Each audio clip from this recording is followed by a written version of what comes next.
બધાને મારા જોહાર. હું અર્ધનારી પાયલ રાઠવા. અત્યારે હાલ હું ગામડે છું અને હું ગામડે એટલે કે હું અમારા સંતરામપુર, દાહોદ, ફતેપુરા, લીંબડી અને અન્ય એવા ગામડાઓમાં મુખ્યત્વે અત્યારે હું જે કામ માટે નીકળી છું એ કામ હું કરી રહી છું.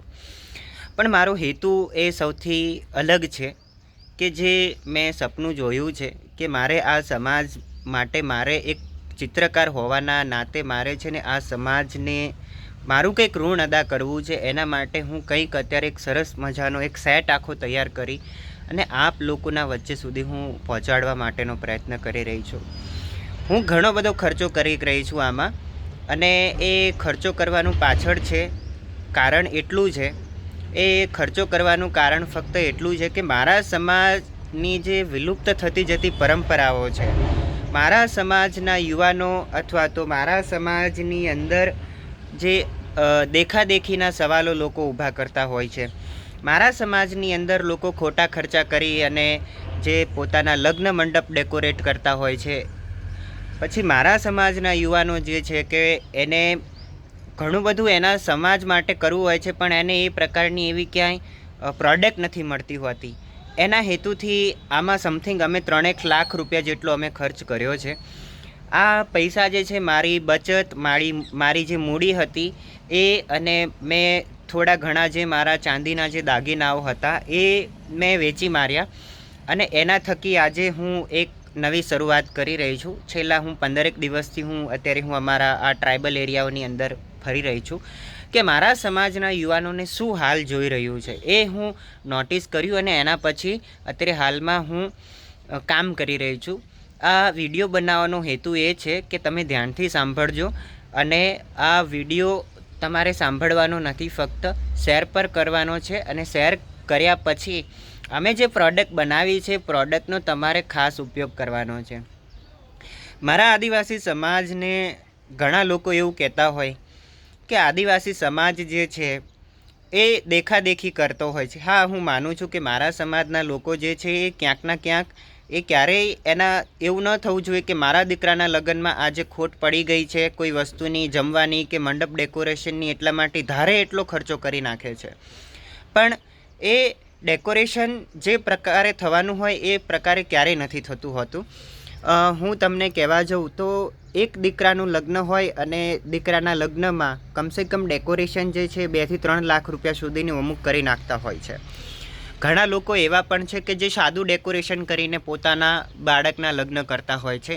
એ બહુ મને ગમે છે, પણ જે હાઈ લેવલના જે તમે ખર્ચાઓ કરો છો એ ખર્ચાઓ લિમિટમાં આપણે કરવા જોઈએ. સૌથી વધારે હું જોતી આવી છું કે આપણા સમાજમાં ઘણી વખત એવું કહેવામાં આવતું હોય, સામાજિક કાર્યકરો હોય કે પછી નેતાઓ હોય કે પછી સામાજિક સમાજના સંમેલન મેળાવડાઓ થતા હોય, એમાં એવું કહેવામાં આવતું હોય કે ડીજે પ્રથા જે છે બંધ કરવી જોઈએ, અને એ જ સ્ટેજ ઉપર હંમેશાને માટે મ્યુઝિક સિસ્ટમ તો લગાવેલી હોય. હું વિરોધ નથી કરતી, પણ બટ એ જરૂરિયાત પૂરતા ઇન્સ્ટ્રુમેન્ટ હોય તેનો ત્યાં ઉપયોગ થવો જોઈએ. પણ બાકી સમાજ અને સંસ્કૃતિની વ્યાખ્યાઓ કંઈક આવી છે કે સમાજ જે છે, સમાજ એ આપણા કુરિવાજો હોય તો તેને દૂર કરી શકે છે. સમાજની અંદર કોઈ એવી ધારાઓ હોય કે જે સમાજના માણસોને જે હાનિકારક થતી હોય તો એ ધારાઓ દૂર કરાવી શકે છે. સમાજની અંદર કોઈ પણ વ્યક્તિત્વના ઘર ઉપર અથવા તો તે પરિવાર ઉપર કોઈ અત્યાચાર થયો હોય તો તેની સામે લડત આપતા એવા સમાજના પંચ હોય. તો આ સમાજ છે. સંસ્કૃતિ શું છે?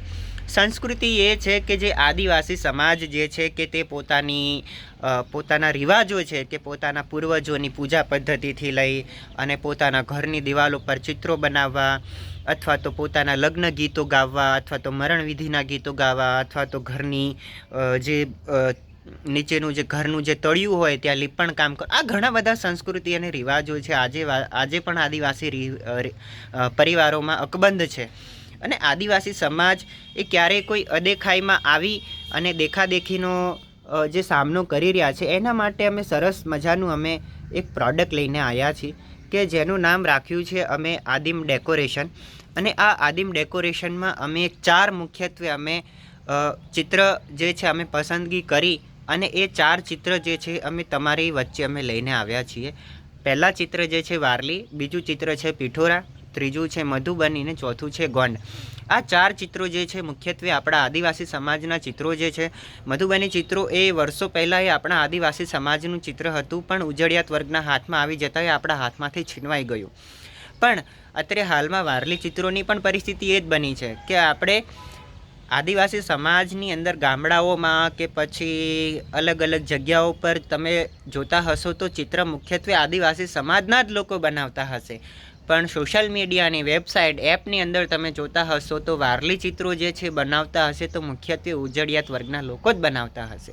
તો હું એવું ઈચ્છું છું કે આ કલા જે છે એ ક્યારેય વિલુપ્ત ન થવી જોઈએ, અને એ ક્યારેય કોઈ ઉજળિયાત વર્ગના લોકોના હાથમાં આવી જશે તો સંસ્કૃતિ છીનવાઈ જશે, એટલું યાદ રાખવું જોઈશે. એ હેતુથી અમે એક ડેકોરેશનની અમે તૈયારી કરી કે જે ડેકોરેશન જે છે મારા સમાજને મારે કેવી રીતે આપવું છે, તેના માટે એક અમે આખો મંડપનો સેટ ઊભો કર્યો છે.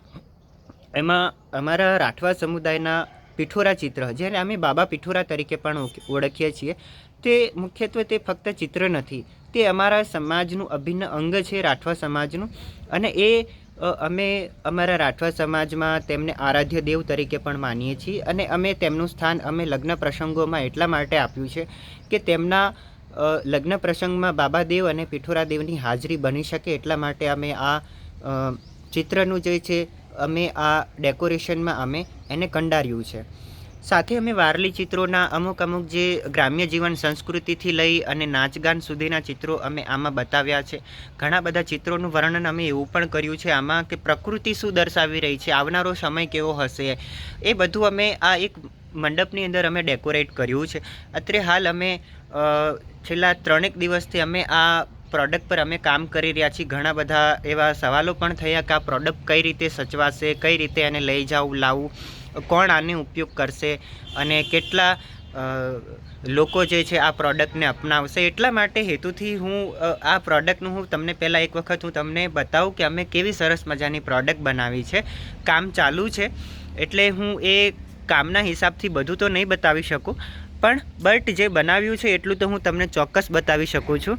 આમાં હમણાં અમે આવી રીતે એક અમે આખી ફેમો તૈયાર કરાવી છે, ને આ ફેમોમાં અમે આ પેઇન્ટિંગ્સ જે છે રજૂ કર્યા છે. આ મધુબની અને ગોંડ ચિત્રોમાં આખી આ ફેમો જે છે તૈયાર થઈ રહી છે. અહીંયા પણ બી આ એવી જ રીતે અમે આ ચિત્રો બનાવવાની અત્યારે હાલ તૈયારીઓ ચાલી છે, અને આ ફેમ જે છે એ તૈયાર થઈ જાય અને આપ લોકોના સુધી એ અમે આ અમારો આદિમ ડેકોરેશન જે છે એ તમારા સમક્ષ સુધી પહોંચી જશે. આદિમ ડેકોરેશનને અપનાવવો જોઈશે, કારણ કે ઓછા ખર્ચ અને સંસ્કૃતિ મુજબ બનાવેલો મંડપ ડેકોરેટ તમે તમારા ઘરને કરો, નહીં કે તમે 5-6 લાખ રૂપિયામાં તમે મંડપ ડેકોરેશન જે કરો છો એ મહત્ત્વનું નથી. તમારી લગ્ન જીવનની સફળ શરૂઆતમાં યાદગાર ડેકોરેશન બનાવો, એવી મારી પ્રાર્થના છે તમને લોકોને. અમે જે ખર્ચો કર્યો છે એ સમાજ માટે ખર્ચો કર્યો છે, અને સમાજ પ્રત્યે અમને લાગણી છે, એટલે સમાજને હું રિક્વેસ્ટ કરું છું કે આ સમાજ અમને ન ભૂલી જાય, અને અમે સમાજના માટે કાયમ અમે કલાકારો જે છે જીવંત રહીશું. પણ અમે જે અમારી કલા જે છે અમે આપ લોકો સુધી પહોંચાડીએ છીએ, તો તમે તેનો સદુપયોગ કરો, એવી મારી પ્રાર્થના છે તમને લોકોને, કે અમારી કલાને જે છે મૂલ્ય નહીં એને અમૂલ્ય બનાવી દો, એવી મારી ભાવના છે. એ ભાવનાની સાથે હું તમારા લોકો સુધી આ આદિમ ડેકોરેશન હું તમારા સુધી લઈને આવી છું, અને તેમનો સદુપયોગ કરો. અમૂલ્ય નહીં, મૂલ્ય નથી જોઈતું, એને અમૂલ્ય બનાવી દો, અને આખા ગુજરાતમાં એ આ આદિમ ડેકોરેશન જે છે એની છાપ ઊભી કરો, જેથી કરીને એ આપણા આદિવાસી સમાજના કોઈ સામાજિક પ્રસંગો હોય કે કોઈ સામાજિક સંમેલનો હોય કે પછી કોઈનો સ્નેહ મિલન હોય કે પછી લગ્નની વર્ષાગાંઠ હોય કે સામાજિક કાર્યક્રમો હોય, ત્યાં અમારા આદિમ ડેકોરેશનનો ઉપયોગ કરજો. અમે વ્યાજબી ભાવે કે જે ડેકોરેશનનો ખર્ચ થયો છે એ ખર્ચ કાઢવા માટે અમે એનું નાની અમથી એવી થોડી ઘણી અમે રકમ રાખી છે, કે જેનું એક તમારે ફોર્મ ભરવું પડશે. ફોર્મ ભર્યા પછી તમે જે છે તમે કેટલી ફેમો લઈ જવા માંગો છો, કેવી રીતે લઈ જવા માંગો છો, એ બધું એ પછી હું તમને નેક્સ્ટ વિડીયોમાં હું તમને બતાવીશ. પણ અત્યારે હાલ આટલું જ.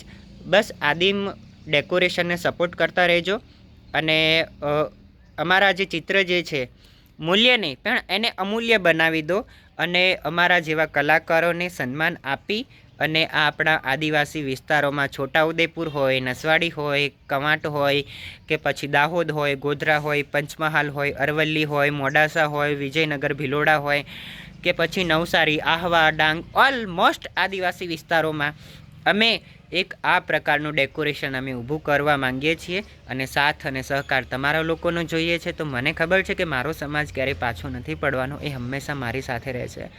તો વિનંતીથી બસ આટલી મદદ કરી આપજો. જોહાર.